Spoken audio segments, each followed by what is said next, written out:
Hi everyone, hope you're doing well. Today we're going to be building an application. We're going to be doing authentication. We're going to be using Prisma to interact with our database, and we're going to be styling in Tailwindcss.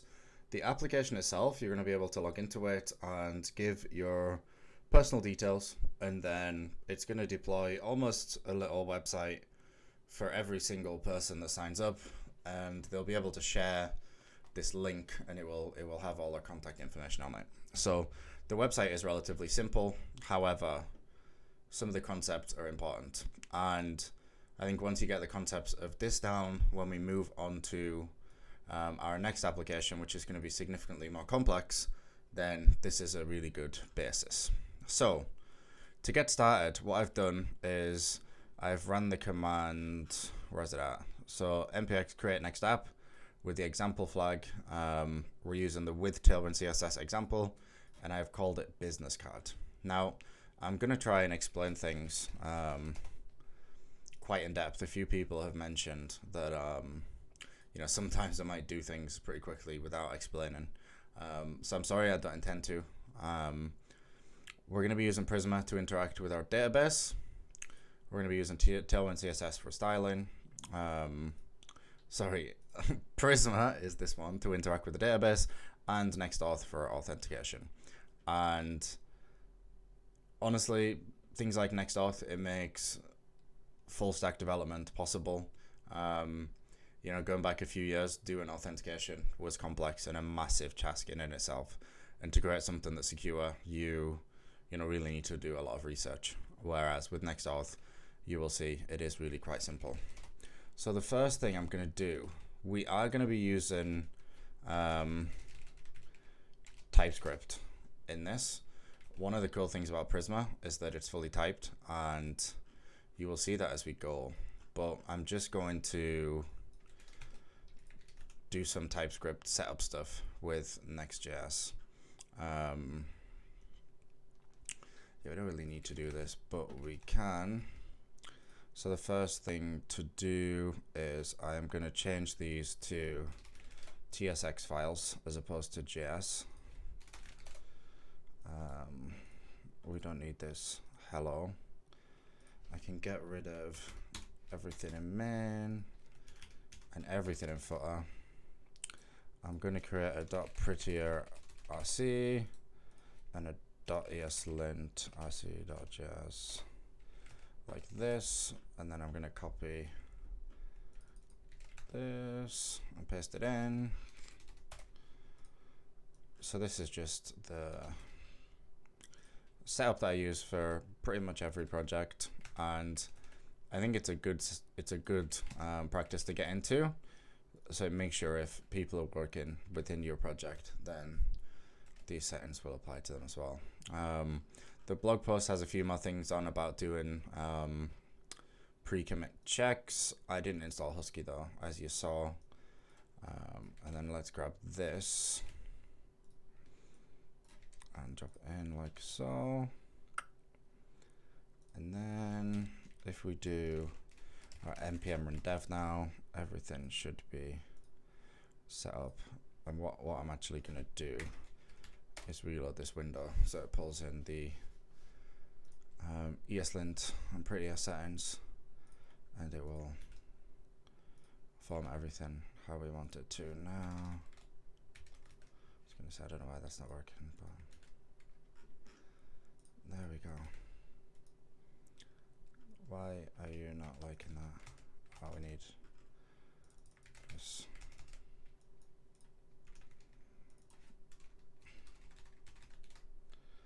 Cool. So that's our basic setup done. The next thing we're going to do is get Next.js setup. So I'm not going to use the version 4, it's still in beta. I'm going to use v3. So I'll just click the v3 docs here.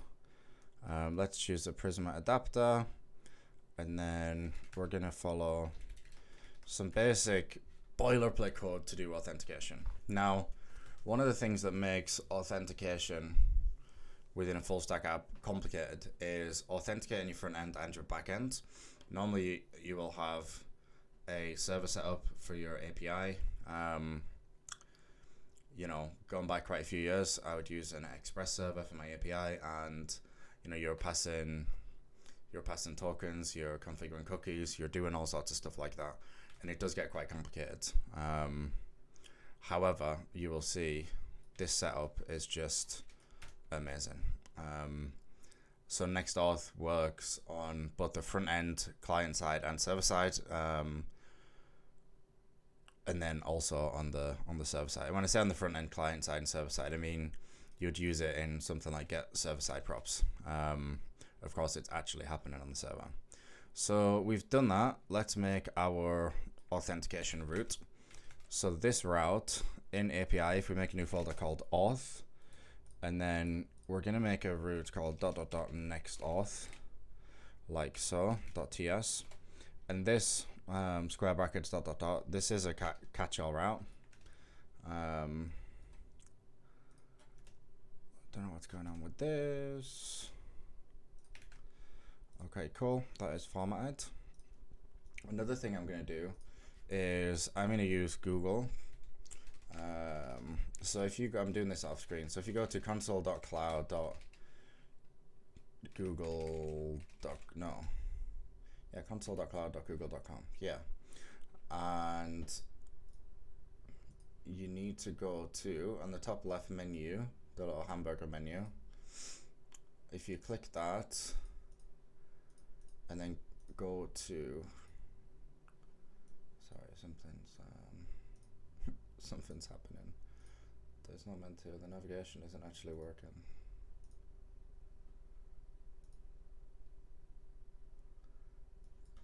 Come on, don't do this to me now.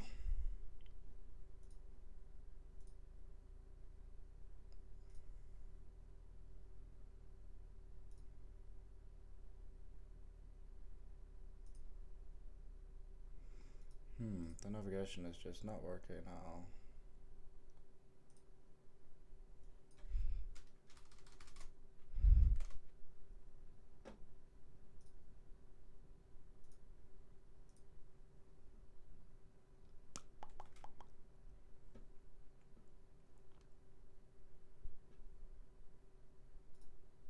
Okay, there we go. So hover over APIs and services, hit credentials, and then I already have the OAuth ID set up. I'm just going to use some ones I've used previously, but there's create credentials right at the top, and you want to create OAuth client ID. So let's make a .env file, and you can see we're using Google client ID and then a Google client secret, like so. And that's just the plugin I've got that is hiding keys on there. Saves me worrying about that. You can see it's got some white space there. So hopefully that's the right one. We will soon know if it's not. So paste in your ID and your secret. And now we're going to do the Prisma stuff. So if we do Prisma init, and actually let's just npm install Next.auth. That's it's going to be a good start. And then I will bring this browser back over now. And what I want to do is get this set up. So in our Prisma folder, we've got a schema. So we're going to do SQLite as the database. And then for the URL, we just do file and then db.db. And in the schema Prisma folder, I was going to make a db.db, like so. And then let's paste all this. Because this is a weird schema file, why is that not formatting? These need to be all on new lines and things like that because it's a schema file. The formatting is important, so bear with me. I need to do this. It won't actually. Datetime default now. Data user relation fields references. It's unique. So the session model,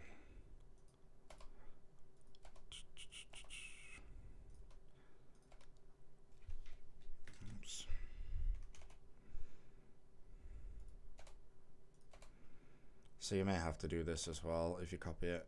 If not, then that's good. Email verified. Create at, date at, accounts, sessions.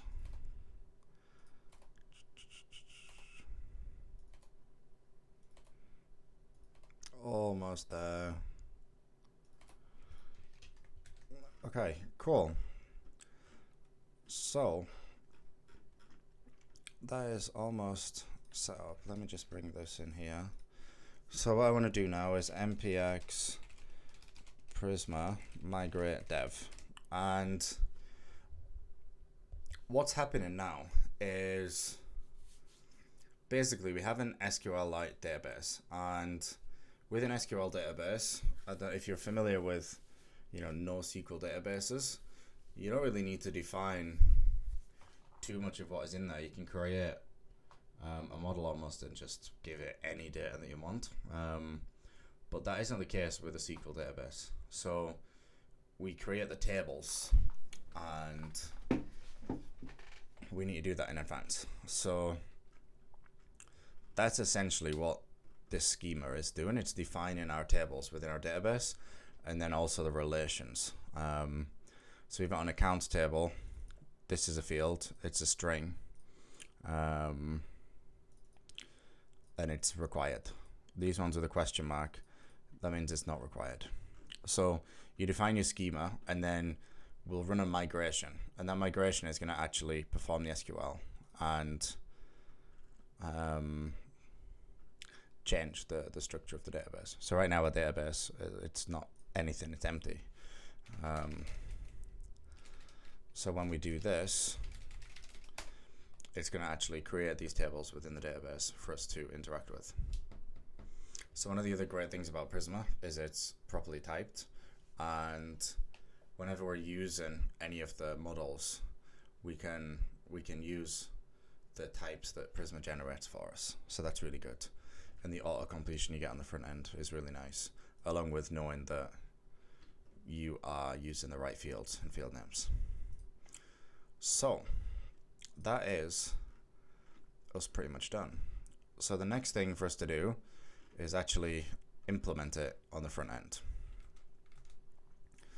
So let's actually, did I even run the dev server? Yeah, we do, because we've got our Typescript. So you get this error sometimes if you're on Windows and you're running migrations with Prisma. It basically just means that you need to delete this folder and try again. So everything looks good. I'm just waiting for this to load right now. So we don't need this or this. This doesn't look good, so blank page. Oh yeah, maybe it does. We deleted everything, didn't we? So let's put some of this code in. So the first thing we need to do is add the provider. And we do that just by copying and pasting it. This is the wrong place.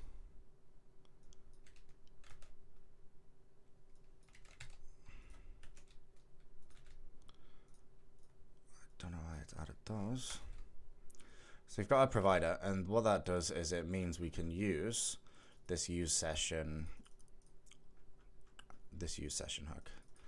So now on our index page, I'm going to pretty much copy this code.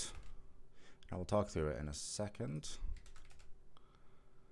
Let's drop that there. Wow, there's lots of those again. Don't need those. All this loading. And that is our authentication pretty much done. So Next.auth gives us a sign in, a sign out method, and also a use session hook. We're taking the session from that use session hook, and that use session hook, we need this provider configured. So we can use that hook all over our application. So now that that is done, on our home page it's telling us, hey, you are not signed in. So let's sign in. We're going to sign in with Google. Let's see if it worked. I don't use those emails, so I don't really care if they're seen. So yeah, that is working. Then we can sign out, and let's try sign back in. So our authentication is working. That is great. And you can see we've configured that in, 15 minutes. So that is brilliant. Now, I'm not really going to use it like this. I want to do server-side authentication, and this is on the client side. And to be totally honest, it's not strictly necessary to do it server-side. And client-side for this application would work just fine. Excuse me. This would work absolutely fine to do it on the server side and just keep it like this. But actually, I want to do some more data fetching, and it's just going to be easier if I do it on the server side. And what we could do is, so if I wanted to do this on the client side, what I would do is I would use a hook called use SWR. And basically, you can do conditional fetching. So I would say, like, if there's a session, then go ahead and try and fetch this user's information, and it will fetch it on the client side. If there wasn't a session, it wouldn't do that. But we're going to do it on the server side. So actually, we don't need to. We don't need this provider. I'm just going to leave it there for now. So let's think about doing this on the server side. So what I'm going to use is get session instead of use session. So that's the two hooks for authentication that are provided. So now I'm going to do export const get server side props. That's going to take in context, and I'll show you what that is. And then we're going to say const session equals await get a session.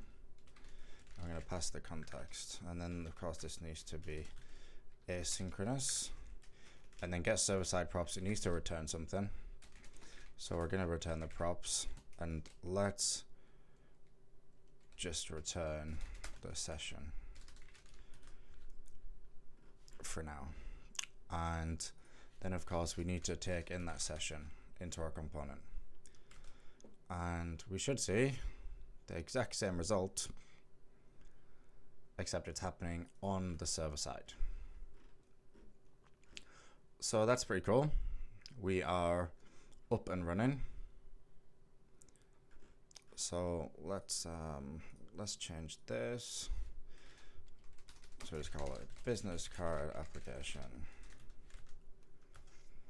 All right, so I'm going to crack on doing some of the logic here. The next thing I want to do is I'm going to say someone needs to be signed in to actually create one of these business cards. So actually, when they are signed in, what I want to know is, like, do they have a profile already? And then, because we need that profile information to actually be shown. So let's create a schema for that profile. So call it model profile, like so. And then there's going to have an ID. Let's just copy this actually. And then what else do we want? So we can have a name, which is going to be a required string. We're going to have an email, which is a required string, and that needs to be unique. We're going to have a bio, which is going to be a string. That's going to be also required. And then we can have a phone, which is an optional string. We'll have a Twitter, which is an optional string. We'll have Instagram, which is an optional string, and Facebook, which is an optional string. I hate that formatting, but I don't want to waste time getting it all nicely lined up. So we got ID, name, email, bio. So that's cool. So now that we've added something to our schema, in order for it to be reflected in our database, the actual SQL database, what do we need to do? We need to do a migration. So we do npx prisma migrate dev name add a profile, and then that migration is going to run. it's generating our Prisma client, which you're going to see in use right now. So one important thing to note is this get server-side props. This is not happening on the front end. This is happening on the server side. So what I'm going to do is I'm going to import Prisma client, and yeah, that's definitely not right. Like so. And just because I'm importing it into this index page, it doesn't mean it's shipped to the front end. I'm only going to use it inside get server-side props. So I'm going to say const Prisma equals new Prisma client, like so. And then what we can do is here. So the first thing I want to do, I'm going to say, so const profile equals await Prisma dot profile dot find unique. And then we're going to say where the email is going to be the session.user.email, like so. Because in our profile we have got a unique email address, so we can use that find unique. And then I want to return that profile as well, like so. Just a little optimization. We're seeing if there's a session, and then we're returning the session. But if there's not a session, it's still going to try and make this request. So what I'm going to do here, I'm just going to say if there's not a session, then I'm going to return, and then we can return the props where the session is just going to be null. So we'll return, if there's no session, then we'll return at this point, and then this code won't be executed. So we will save a call to the database. And this gets server-side props, it's executed every single time the page refreshes, like this. So let's get our dev up and running again. So our profile right now is probably going to be console log profile. So then let's just have a look. Let's refresh the page. And you can see this is coming as null, and that's because there's no profile. So you can see profile is null, like that, because there isn't a profile. So then what we want to do is, if there is not a profile, we need the user to create a profile. So inside of here, let's just say if there is not a profile, then we want to show a component like create profile. So let's go and create that component. So I'm going to create a components folder, components, like so, create profile. This is going to be a component, so let's export default function, create profile, returning a div with a h1, create your profile now. Okay, and then inside of here we can say create profile, and that's auto imported here. And of course we need to bring in profile into that component.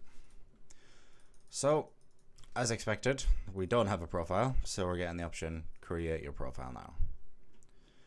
So yeah, one thing to note is everything is been centered right now, which is fine. So the full height of the screen. Yeah, that's fine. So create your profile now. We're gonna crack on with some of the logic, and then we'll do the styling in a little bit. Okay, so inside create profile, we want a form to update these fields. So to do the form, I am going to install React Hook form, and I'm also going to install Axios to make the network requests. You don't need Axios, you can use Fetch. I've used Axios for a lot of years, and that's what I'm used to, so I am going to keep using it, but you don't have to. You can use Fetch. So, and again, React Hook form is another awesome another awesome hook that is, it just makes doing forms so much easier. So I want to import use form from React hook form. I want to import Axios from Axios. And then from that use form hook, I want to take the register and handle submit equals use form, like so. And then inside of here, actually, I'm going to create that function. So on submit form, which is taking in values. I just want to console log those values for now. And then yes, I do want that div, but I also want a form. We're not giving an action, we're giving it on submit. And then we're going to handle submit, which is the method we've taken from the React hook, from the use form hook, and we're going to give that our function on submit form, like so. And then let's whack in an input like this. So the name is going to be actually name. We don't need an ID on this one. And then to register this field, we do register, and then we give it the name of the field. And then I'm actually going to make this required as true. So that was a lot of stuff that we've just done. So we are using this hook, and the hook is giving us a register function and a handle submit function. The handle submit we're using as the on submit, and we're passing it our function on submit form. So the handle submit is going to manage the submission of the form. But what we actually do when it's submitted is inside this function. This register is literally, we're using this to give React hook form the fields, the inputs that we want it to track. So if we look now, we're not showing this, all right?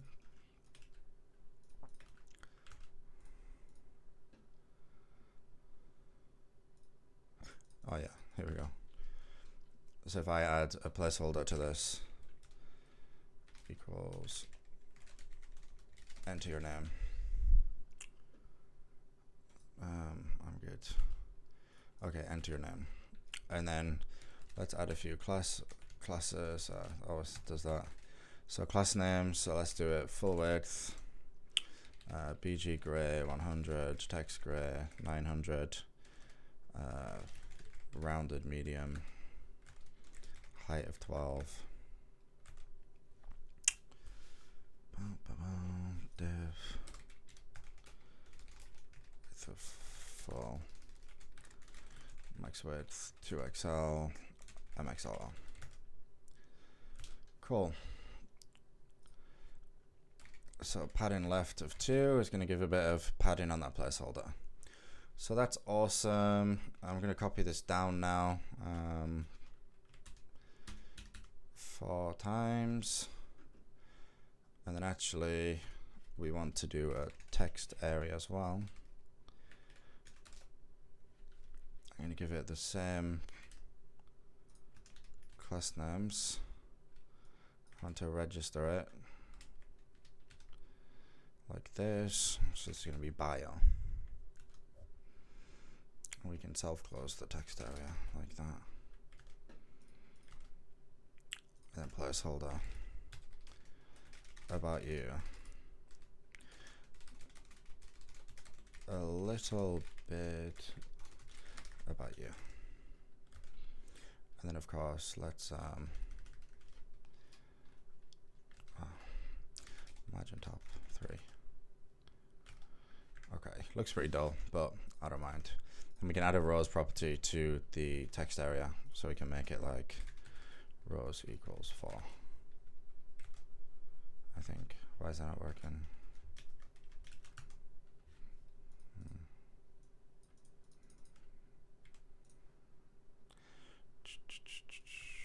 Rows? Does it want like this?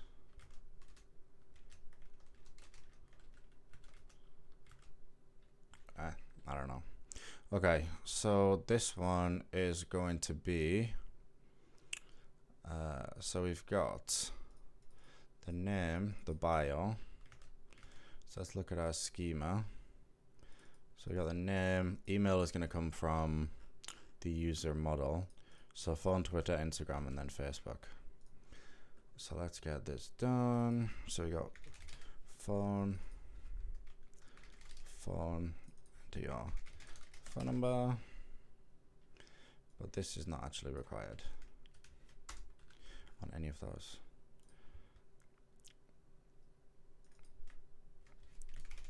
Twitter, Instagram, oh, Twitter, enter your Twitter link, Facebook, enter your Facebook link,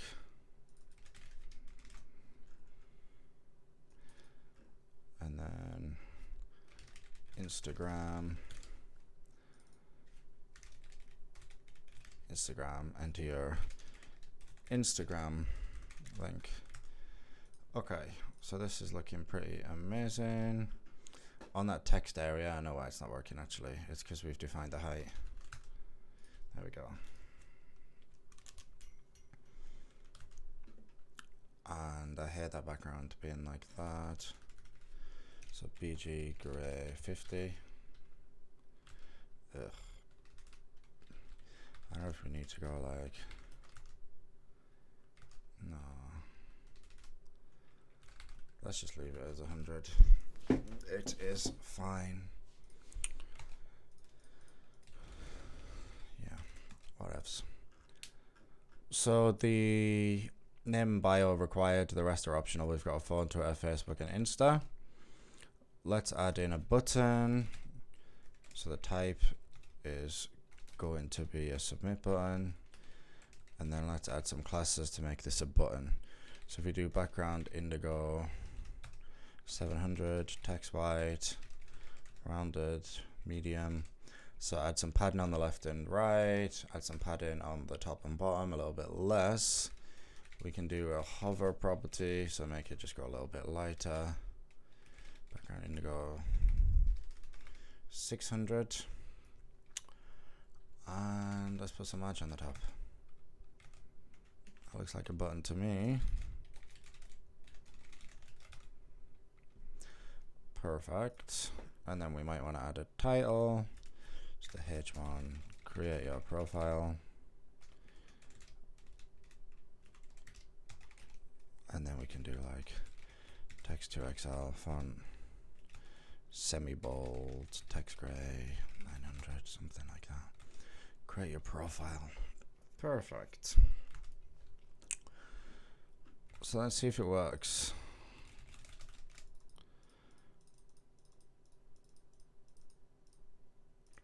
So we should be getting a console log. So we've got a name, bio, phone, Twitter, Facebook, Instagram. Name, bio, phone, Twitter, Facebook, Instagram. So that is all working. Now it's not that useful to console log those values. What we actually want to do is submit the values and do something with them. So we're going to create an API route called create profile.ts. And basically, inside of a Next.js API route, this is a, when it's deployed, this is going to be a serverless function. But you need to export a default function, export default function. That's going to be an export default async function, which got the request, the response, like this. So I'm going to do response 200, and I want to send back the profile that we create. So let's have a look at what we need to bring in. So we need to bring in import get session from Next Auth. I think that's client. And we also need import Prisma client from, let's add Prisma client. So we can do const Prisma equals a new Prisma client, like so. So I say const session equals await to get a session. That takes in the request like that. And then we can say if there's no session, when we want to return response.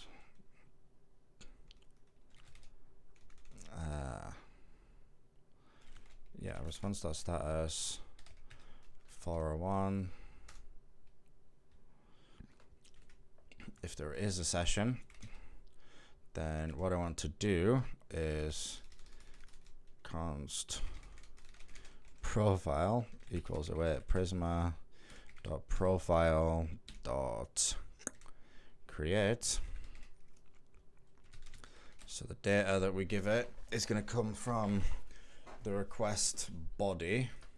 So we can destructure that from here. We can say, so we've got the name, bio, phone, Facebook, Twitter, Instagram. So name, bio, phone, Twitter, Instagram, Facebook. Did I get all of those? Name, bio, phone, Facebook, Twitter, Instagram, yeah. Equals the request.body. And then that's going to be the data right there. Yeah, so name, bio, oops, data, name, bio, phone, Facebook, Twitter, Instagram, and then the user we need to connect.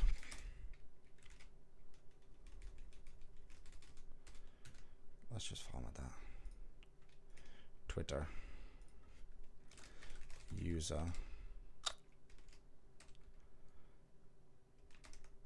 why is this not doing? We haven't created the relationship, have we? That's why it's not working. Yeah, so this, so each user has a profile, which is a profile, and it can be not there. And then each profile has a user, and then a user ID, which is an int, like that. User, which is a, oh, let me have a look at the syntax for this. I look this up literally every time I do this. Prisma schema relations. That's what we want. User relation. So relation fields is user ID. What's the other one? References. Is the ID.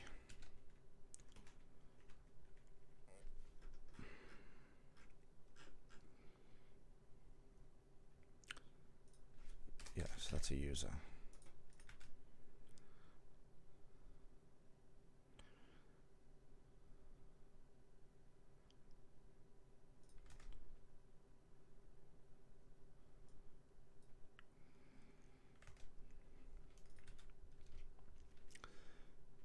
Fields, profile, user ID, int. A user.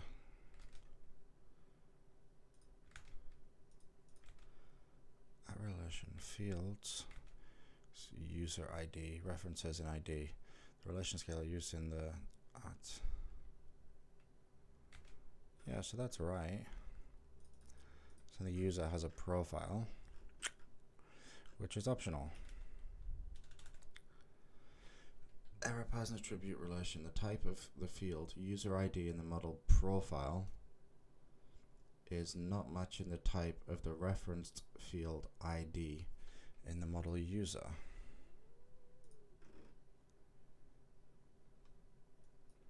Oh, it's a string. Strange, but okay. Didn't realize that. Okay, so that should be good now. So if you do npx prisma migrate dev and give it a name,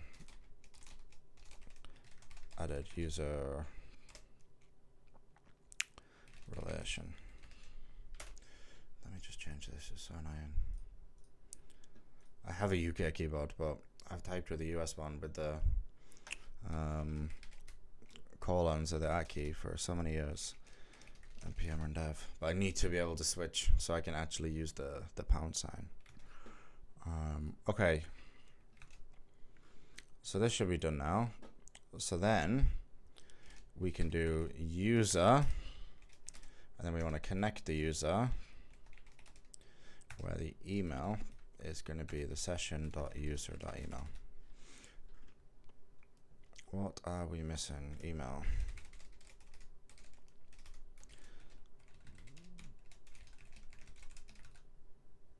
Perfect. So again, I know I've done quite a lot here, so let's talk through it. So we take a request and a response into this function. We are destructuring all of these fields that are coming through the request.body. We're just about to configure this form to actually submit this data in the body. We are checking if there is a session using this request object. So if there's no session, then we're returning a 401 status of not authorized. If there is a session, then we're checking to see, well, we're creating a profile. Like this route is literally only going to be called from this create profile component, which is only going to be shown if there isn't a profile already. So const profile equals await prisma.profile, and then we're creating it. This is the data that we're going to be creating in the profile, and then we're connecting it to the user. We're just saying this is the user that this profile belongs to. And then we're returning a response of 200 if everything goes well, and we're sending back the profile. So hopefully that is all good. And what we could really do is wrap this whole thing in a try catch. So you could just do try catch like this. So you whack all of this in the try statement, and then if there's an error, you know, you can return 500. Dot send error like that, and just send the error in case something goes wrong. Okay, so that looks good, the API route. So now we actually need to make that request to the API route. So like I said, I'm going to be using Axios, and what I'm going to do is in this form function, I'm going to say const config, and that is going to be an Axios request config. So we can use that there. It's imported here, you can see. And then basically we're going to pass this config to our request. So let's make this async. So then I want to say const response equals await Axios, and then we have the config, and then it's just console log that response. So this is actually making the request. We're passing the config, and then inside the config, we're going to have a URL, which is simply going to be, why has that changed back? So we've got the URL, which is going to be /API/create profile. We're going to send the data, which is just going to be the values. We're just sending the values. We are going to send it by post, like the method of post. That's important because if you don't define that, the default is obviously a GET request, and that doesn't have a body, so you couldn't pass data in a GET request. And then we can define our headers. So we say content type is application JSON, and we should be good to go. So this is the URL, we're passing in the data, it's a post request, and we're just telling it that it's JSON. So let's give it a try. So name, phone number, Twitter, Facebook link, create profile. Something bad happened. API create profile. type error, res is not a function.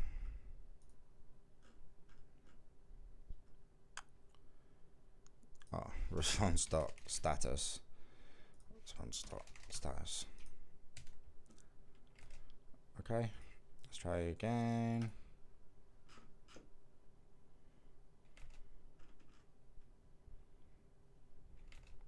So let's refresh, get rid of that. Okay, so it worked because we actually have a profile now. So let me show you something else pretty cool about Prisma. So I'm going to create a new terminal window, and if you're an npx Prisma Studio, this gives you a way to view what's in your database, you know, add stuff, delete stuff. So let me delete that profile record. Let's make sure. So let's just console log that profile here. And then on the front end, we're console logging the response. That's good. So then let's try again. So I'm going to refresh. Create profile. So we can see we've got our response back. We've got the bio, email, Facebook, ID, Instagram, name, phone, Twitter, user ID. And we've already got, so we've got the profile, which was null. Oh, wait, that shouldn't even execute. Where is that coming from? Create profile. Where is that coming from? Console.log profile. Okay. I say, because this code shouldn't execute because it was returned. So let's try that one more time. I mean, it's working. You can see it's working just fine. So let's delete that. Let's refresh.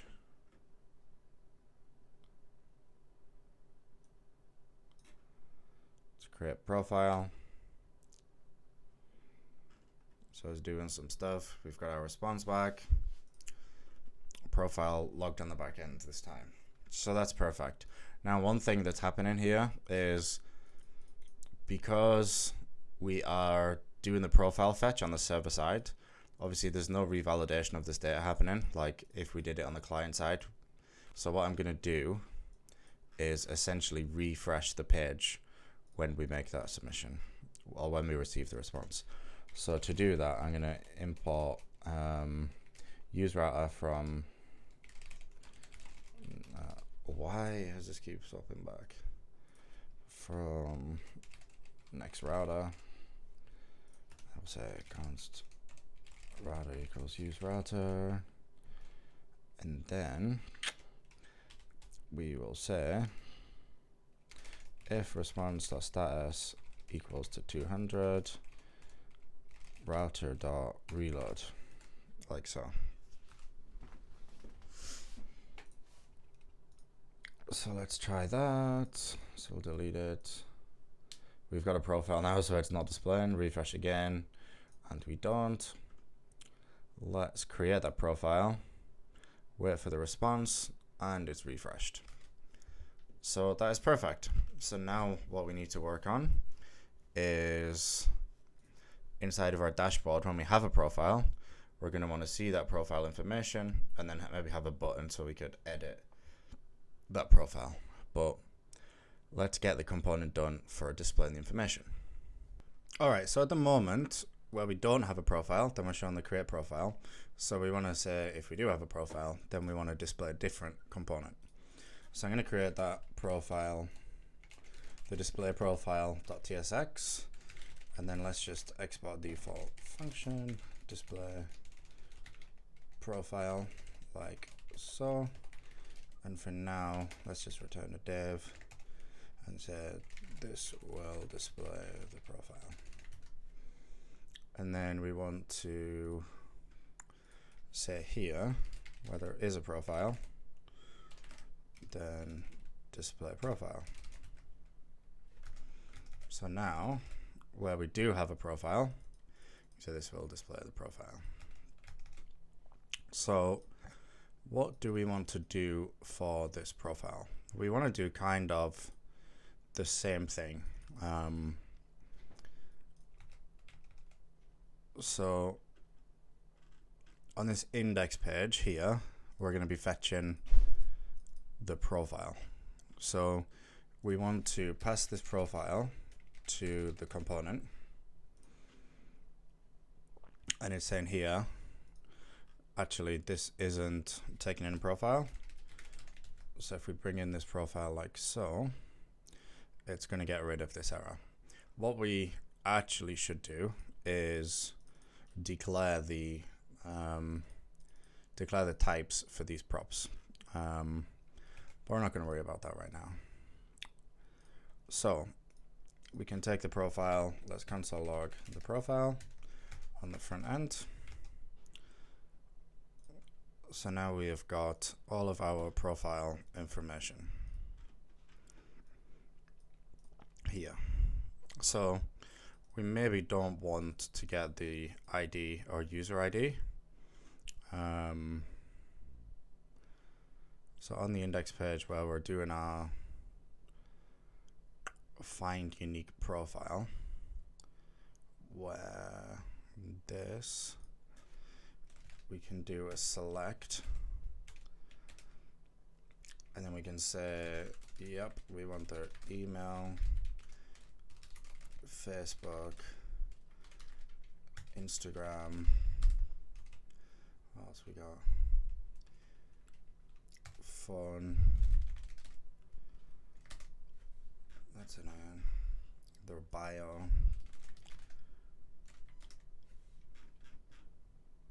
their name, and their Twitter. Do we do name twice? Email, Facebook, Instagram, phone, bio, name, and the Twitter. So we're just selecting those things. So if we go back, you can see, let's refresh the page. You can see now we're only getting the things that we're asking for. So to get this information in the profile, obviously we've got access to this profile props. So let's just do inside of this h1, we can say profile.name, and that's going to put the name on the page. Inside some p tags, we will say profile.bio, and you can see we're not getting type completion for this. If we declared the props properly, then we would be. So then we've got the bio like so, and then actually let's do an unordered list with some list items. So then we'll do profile.twitter, Facebook, Instagram, profile.facebook, profile.instagram, and then at the top there we can do profile.email, and then profile.phone. So that's cool, we've got all that stuff, and then we can do some styles to this. So class name, let's do text gray, 800 text large,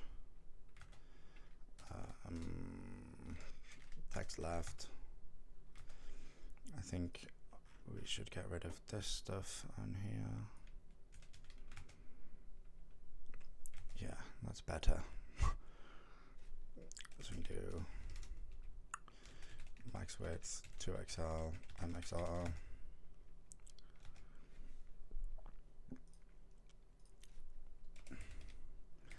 So the class name on this, let's do text 2XL, font bold,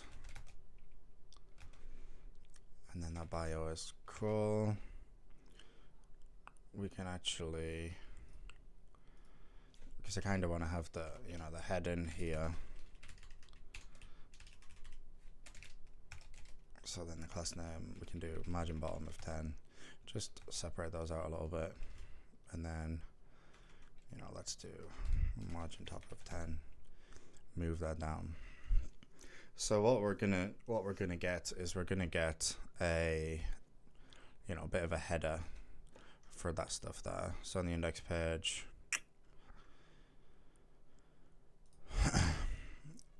yeah, we'll change that around afterwards. So we've got our profile information displaying now. Of course, we want to be able to edit this. Now, for simplicity, what I'm actually going to do is create another component to edit the profile, which is going to be really similar to the create profile. We could actually modify this create profile to handle both editing and creation, but for simplicity, to learn the basics, let's create a new component. So edit profile.tsx, and what I'm going to do is I'm going to copy everything from this, and there's just going to be a few small differences. So in our use form, we can pass in initial values, right? How do we do this?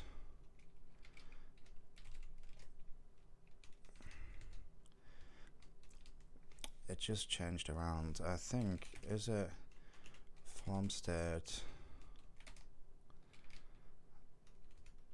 like this? Let's have a look. So I was saying about React Hook Form, the good documentation it has. So let's have a look. So get started, validation, existing, form state errors. Each field is required, validation, existing form.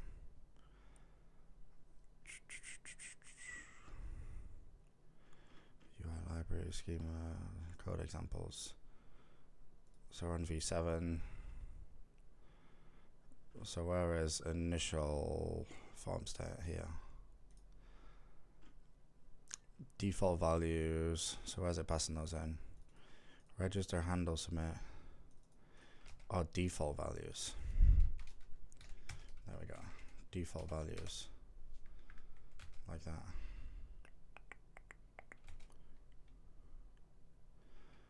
So then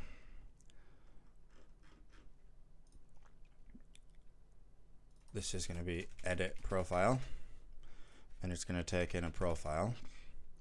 Then the default values. What we should be able to do is literally just give it the profile object.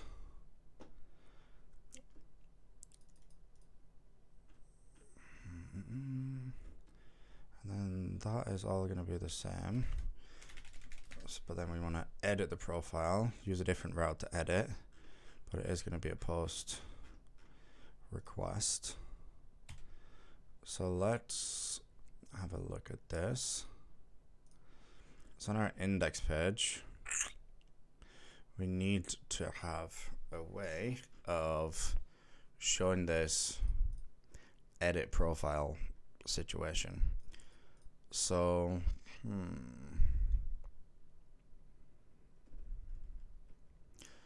So let's do some simple UI state.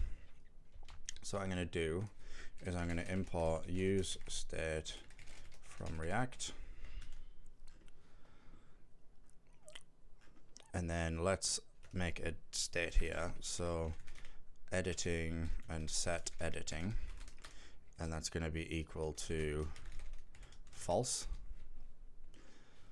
So then if there's a profile and we're not editing, then we're going to display the profile. But then if we're a profile and we're editing, then I want to display edit profile, like so. And then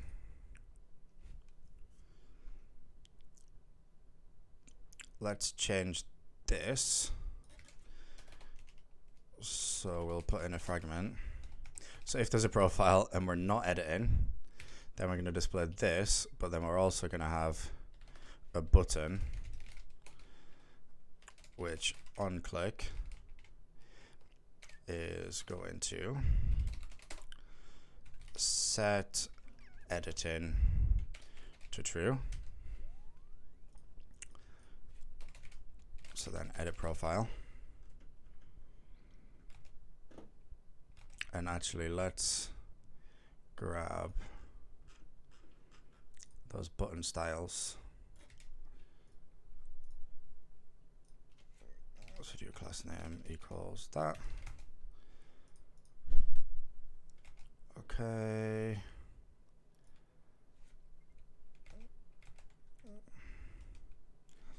And then actually let's just put mx all.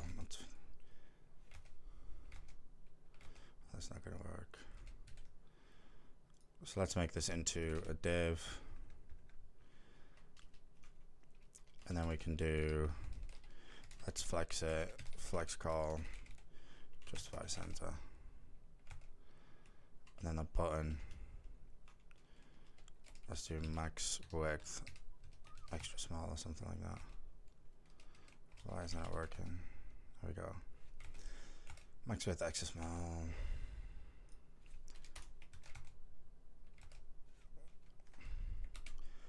Max width, small. Okay, so edit profile. So in the edit profile, let's do edit your profile. So that's good. Let's change the bio. Hi, I'm Adam. Reach out and have a chat. And then I don't want a Facebook on here. So let's edit. And of course that isn't going to work because we didn't create that root yet. So we got an error back. So I've changed that to edit profile as well. So in our API, let's create a new file called edit profile.ts. And then we're going to copy all of this from create profile. And then we want to update.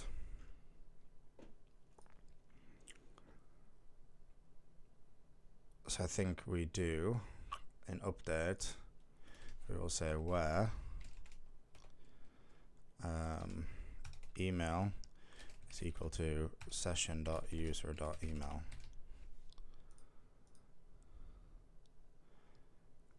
Data.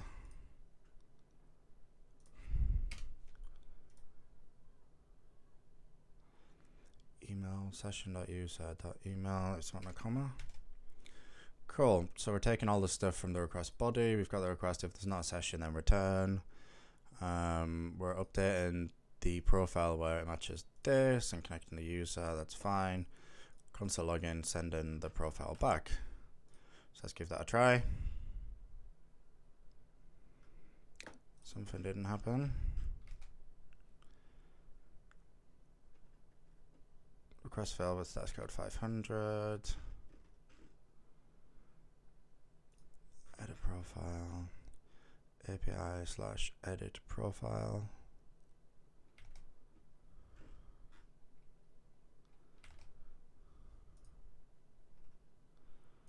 Also wait, cancel profile.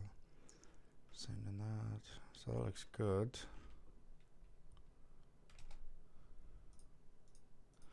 So let's refresh this. Edit profile.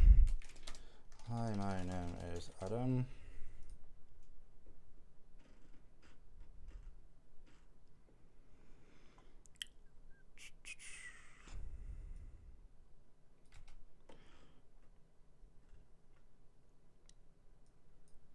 The bio, so I think that is from the previous one.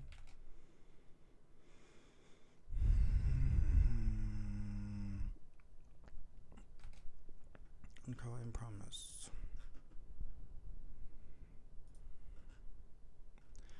So if the response says, I think URL API/edit profile. We've got the values there. Method is post. We've got everything we need up there.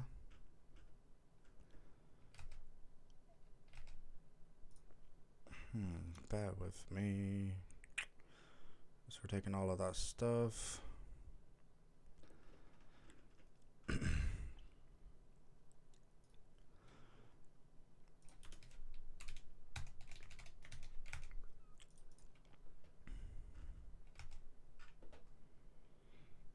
Prisma.profile.update. The change you're trying to make will violate the required relation profile to user between the profile and user models.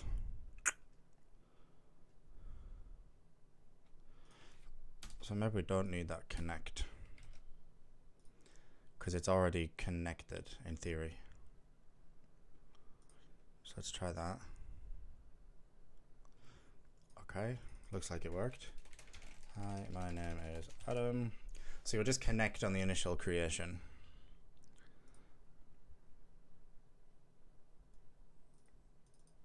Okay, perfect. So that is working. And we're able to edit the profile. So that is great. So then, the only thing we didn't really consider is how we're going to display this on the front end. So normally we would use like a slug, and actually that's what we're going to do. We're going to make a slug field and add that into pretty much everywhere. So this is interesting because it will allow us to go back and look at how we will change what we've already done, how we can add new stuff in. So within our profile model, let's add a slug, which is going to be a string. It's required, and it's also got to be unique. So we've added field, so we need to run a migration.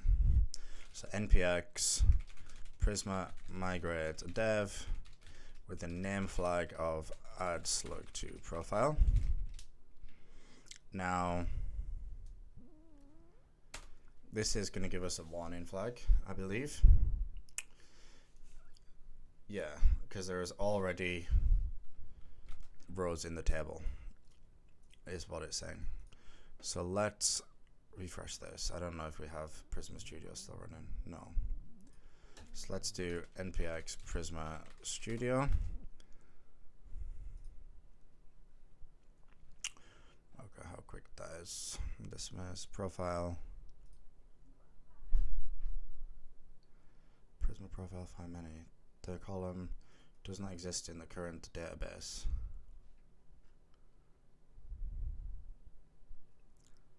Select. So I think it's because of the failed migration.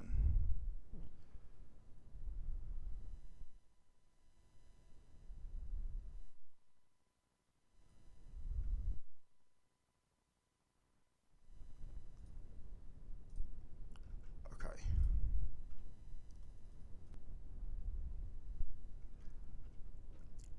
So let's do, because I can't load Prisma Studio now. So let me just delete this database file.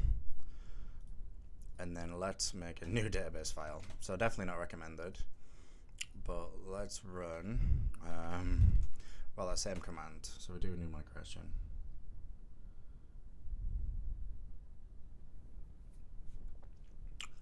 So by just deleting our database, it's just the same thing as deleting that profile and user. So we don't have any profiles yet. So let's refresh this. We're probably going to need to log back in. But we don't have the dev server running. So npm run dev. I notice it generated our client as well. We need to delete this next folder right now.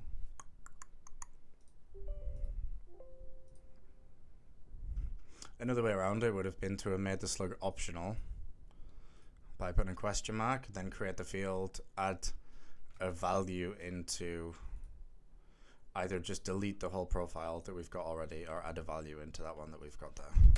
And then that would have worked as well to be able to run the migration properly. But hey ho, we figured it out.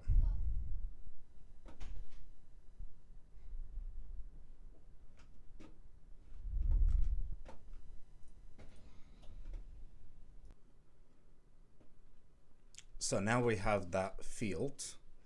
What we're going to do is let's reload and make our profile again. We need to add into the create profile, underneath our name, let's add another field for, we'll call it slug. Enter your unique profile URL. This is required. And then that's going to be slug.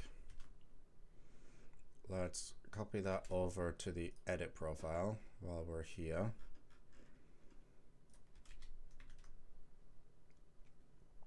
And then we're doing all of the values, so that's going to work. And we're also fetching all the values, so that's good. We don't need to add it there. We do, however, need to add it onto the back end. So if we take slug, I'm going to give in the slug as well, into the create profile and into the edit profile.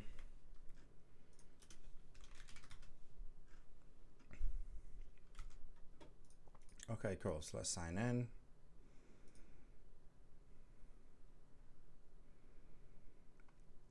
So let's get this going. So just a note on this slug, it needs to be unique. And a best practice, what you will see on most websites, is we would actually want to do a client-side data fetch when this field is on the change of this field, query the database and figure out if this is unique. And if it's not, we can show an error message and actually not submit the form. You're definitely going to want to validate this, so you can only have things in the format of a slug. So you can do hyphens, underscores, and to be honest, that's something that we're not going to cover today. But yeah, you wouldn't ship this to production like this. Hi, my name is Adam, and then Facebook, Instagram. So let's create that. Let's edit that profile. So I didn't pull in the slug. That's because we're not actually selecting the slug in our query. So slug is going to be true as well. So let's refresh. And then obviously when we refresh, just because this is in a local state, this is editing on the index page. When we refresh, of course, we're not going to be editing anymore. But that is working. Come say hi. So we've edited that. That's all good and everything is working. It might be good to, on our editing page here, if we pass set editing equals set editing, so we're going to pass the set editing update the state thing. I've lost my words.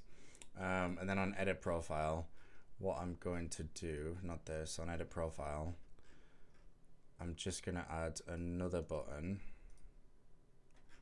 So let's pull in set editing like this. I'm going to have another button just outside the form button, cancel.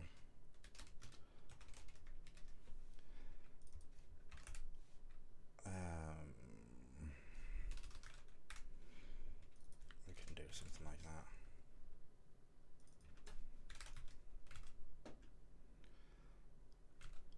And then the on click of this is going to be set editing to false, and it will update that state again. So if you're not familiar with passing props around, basically we have this function set editing, and that lives on our index page, and then we're displaying this component. Again, this component lives within our index page almost.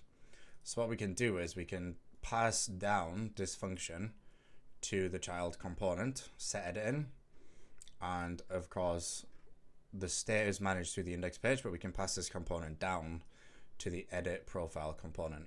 So then within the edit profile component, we can use that function, and it will update the index page like that.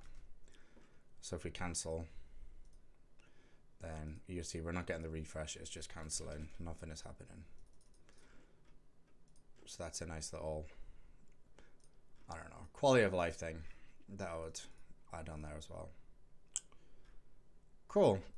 So the other thing that we're not doing is in display profile, we're not displaying the slug. So let's do that. And of course, what you'd actually want to do is probably do like some styling like that. URL. I'm not trying to make this the best styled website to ever exist. It's more about the logic, as you can see. But let's put those spaces and it just looks a bit cleaner. And of course we could probably want to bold this section of it. Like you just do a span tag, pack that in there, put your class name equals, you know, font bold, and that's looking quite a bit cleaner. Slug. And I just said I wasn't going to do this, but let's do it. It makes it look a lot cleaner. Okay, so then we've got phone, Twitter, Facebook, and Instagram. There we go, that's looking a bit better. Cool. So now we have this slug, and like I say, the slug field, one way of doing it, and the way I would probably do it is generate it from the name. So it automatically generate the slug. If it's not unique, so there's 2 Adam Richardsons, then you would append like 1, 2, or something like that, and just whack some digits on the end of it there, and then allow people to change it. But you're going to do that data fetch, you would do that on the client side to see, is that unique? Then if it's not, you would shoot back an error. But yeah, that little bit of logic will take quite a few minutes to do, and it's probably beyond the scope of this. So let's create the actual front end. So inside our pages folder, let's make a folder just called profile. And then we want to create what's called a dynamic route. And then to do that, we're going to wrap it in brackets like this. And then it's just going to be slug.tsx. And we're going to export default function. We'll call it profile page. And then let's return the div with a h1. And then let's put profile page. So if we now navigate to localhost 3000 /profile /Adam Richardson, we have got our profile page. So that is amazing. That is exactly what we want. However, we want to have some information on this page, and we want to statically generate this page. So to do static generation, we use a function called get static props. And this also needs to return an object. And then we're going to return props. And then we're going to return profile. And let's just return null at the moment. So let's do our data fetch first. So let's import Prisma client like so. And we're back on import Prisma client. So then we'll say const Prisma equals new Prisma client like so. So then we will need to do a search. And again, it's just worth pointing out, even though we're importing this on this file, because we're only using it within get static props, this is only executed on the server. It's not bundled into the front end. So let's do const profile equals equals await. So let's make this async. And then we're going to bring in the params.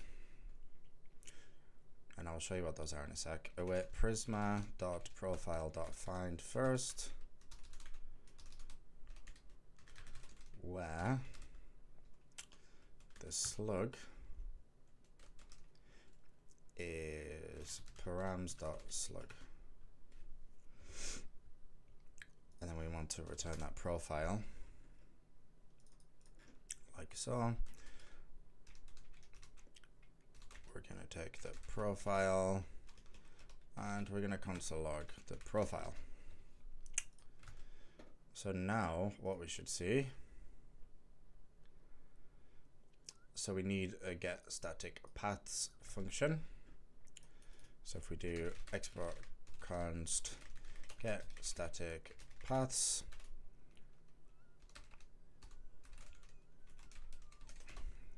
this also needs to return an object, and we're just going to say fallback is going to be true, and the paths is an empty array. Pretty sure that's the right syntax.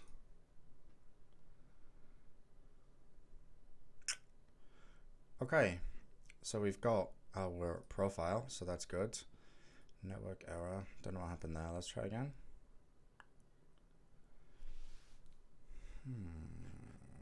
Interesting.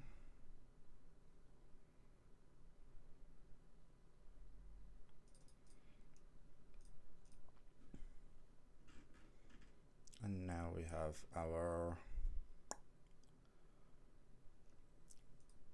profile. So one thing where we're doing dynamic routes and with the fallback is true, we can bring in next router from next router, and then inside of here we can say const router equals use router, and what we want to know is going to say if router dot is fallback,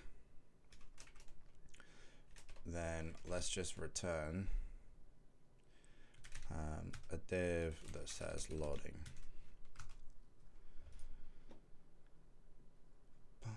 So we're loading, doing the data fetch, and now we have our profile page. Okay.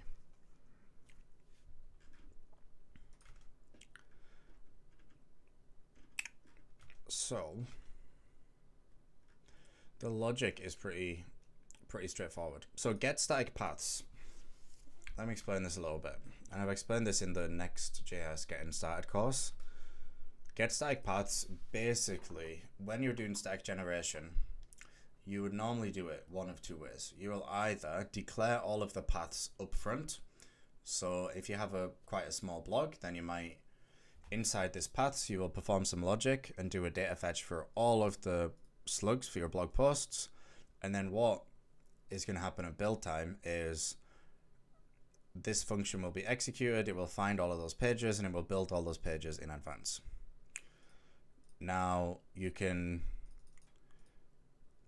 also have a fallback mode. So if you've got a huge blog with thousands and thousands of posts, clearly your build is going to take a long time if you want to build all those pages in advance. So if that's the case, then you will do fallback dynamic routing, where basically the first person to load this page, it will go and do a data fetch, and then while that is happening on the back end, the server, it will build the static page. So every subsequent visitor will have a statically generated page. So that's the route that we're going down with this, because imagine if millions of people go make a business card, which is totally not going to happen, given that's not the point of this. But if it did, then again, we wouldn't want to generate all those statically on build. So this is why we do this if the router is in fallback. So we're saying if you go to that slug and it's not statically generated, then it's going to try and do the data fetch, and the router goes into a fallback mode. So when that data fetch is happening, so the router is in fallback mode, it's going to be loading, and then the router comes out of fallback mode once it has found the data. If it doesn't find anything, then it will 404. And then essentially on the front end, we are just going to want to display this. So we've got our profile page here. We're not going to want to display the slug, but we are good to go. And you will see what is happening. Obviously, it's going into fallback every time because we're in dev mode. But when you deploy this, you'll get fallback mode the first time it's visited. But then after that, it's just going to be a static website. So then, of course, you would want to format this and make it look really nice. And then you would have a link for everyone to share. So another thing that maybe you'd want to display is we have the little image from Google Images. You might want to put that on image from, why has that gone back? I'm nearly finished now, let's leave it. Image from next image, and then we can just display an image. Source is going to be session. Oh, do we have? That's interesting. Yeah, because we're not actually fetching that session. But what we are doing, we're finding the profile. So we could say include the user. That's true. Include user true. And then where would we do the select? Select. So user.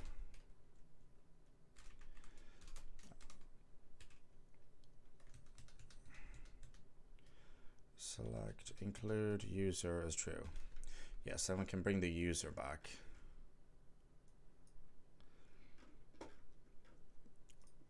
So then we're going to have profile dot user dot image. Is that going to work? And then we need to have width and height on that as well. Width equals 100, height equals 100.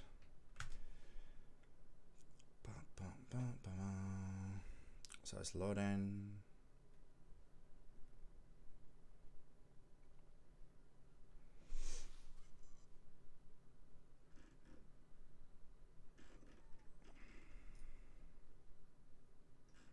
So failed to load those static props for some reason.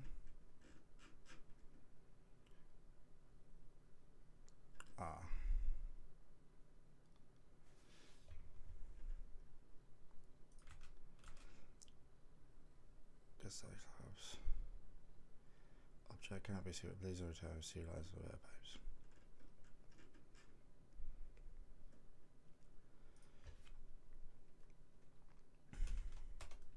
So let me see what it's actually trying to return that, because I'm not sure why.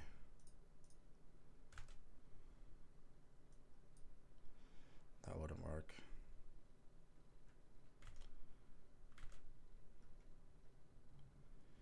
User.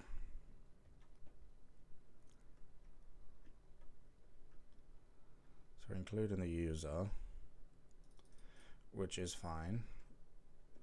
And that's the profile object, which also includes as a user object. Profile.user.image is correct.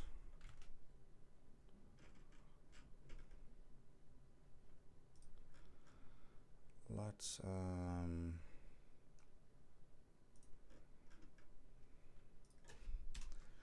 just comment that out for a second and see if that is the issue.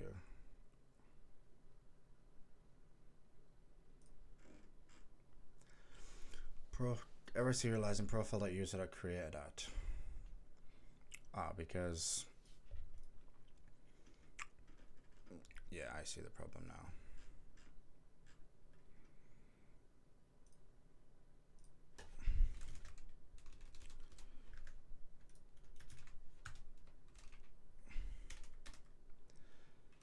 So let's select user. I don't think this is the right syntax, but it seems to be. So I just want the image.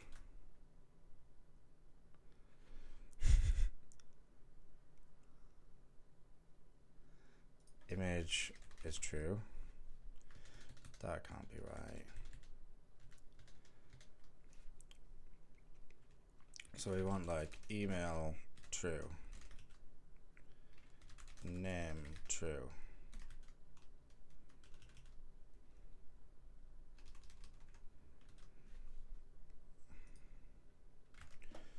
Let me just quickly check out the docs.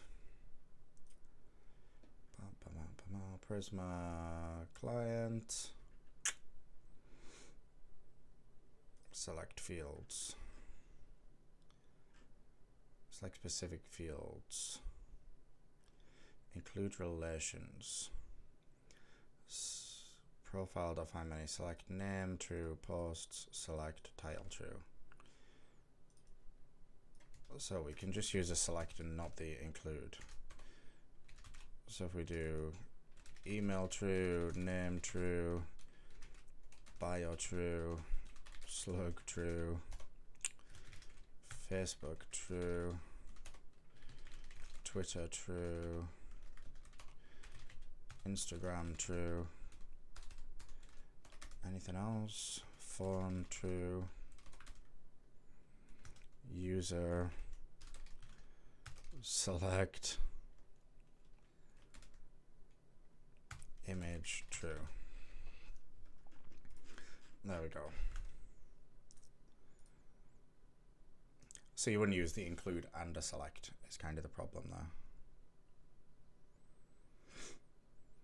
Okay, so that's good. So we got, we commented out the image.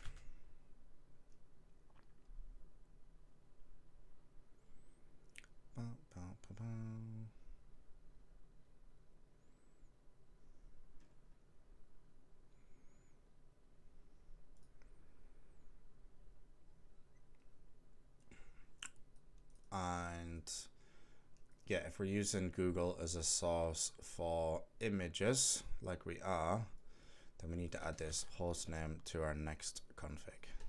So we don't have a next config, so let's create a next.config.js.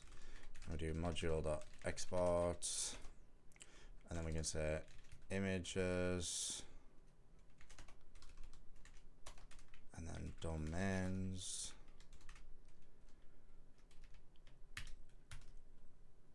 I think that is the right syntax. Not sure if it's image or images. We'll soon find out. See if it works.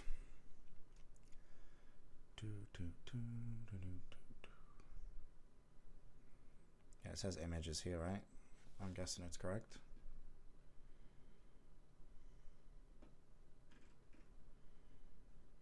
There we go. We now have that amazing image from Google as well on that profile. And yeah, I'm guessing there's going to be quite a few of these different numbers. I've had that before with, I think it was Cloudinary, where there was like 99 different numbers, but I just created, just essentially mapped over like 100 things and then created it with the different numbers to add it in there. So yeah, you might obviously need different numbers. So that is pretty good. We are sorted. I think I would say, again, to productionize this, what you would actually want to do is add some open graph tags to it. So the title of the page was correct.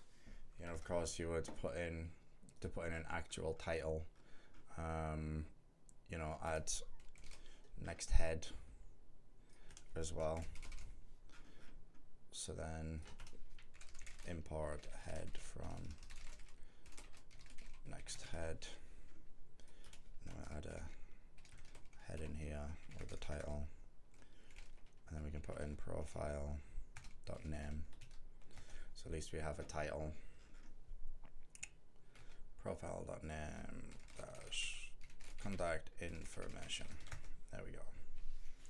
So yeah, hopefully this was a good introduction to authentication, sending data to and from a database, using Prisma. Like I say, quite a distance from a productionized app.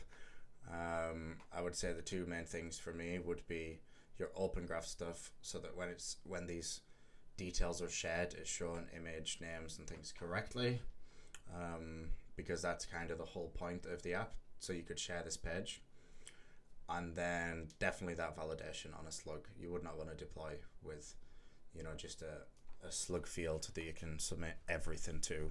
And validation on everything is hugely important. Like, there's so many, like having just text fields that are totally up to the user. You generally want to minimize those on a website. And if you do need to have them, then you would massively authenticate them. Like in the name field, for example, you know, you would authenticate the name. A slug, you know, there's regex which will define a slug, but certainly in the name you don't want to allow numbers or special characters or anything like that. Phone, you know, you just want a certain format of numbers. Twitter, you know, you would just want the URL would have to start with, you know, https twitter.com, followed by a certain number of characters. Same with Facebook and Insta. You would properly validate all of these fields, and you can do that both on the front end. So for 99% of people using your website, that validation would be on your form. But then also do validation on your backend, because, you know, there may be some clever people that want to just send requests to your backend without using your front end. So you're still going to want to validate that input on the backend as well. So yeah, I would definitely do that to get this productionized, but hopefully this was a good introduction and you've learned quite a few things by going through this. Sorry it doesn't look amazing. We're going to be doing more Tailwind CSS videos and clone videos in the future for styling and things. But yeah, it's quite a long video already. So I'm going to call it a day with this, and I will see you in the next one. Thank you.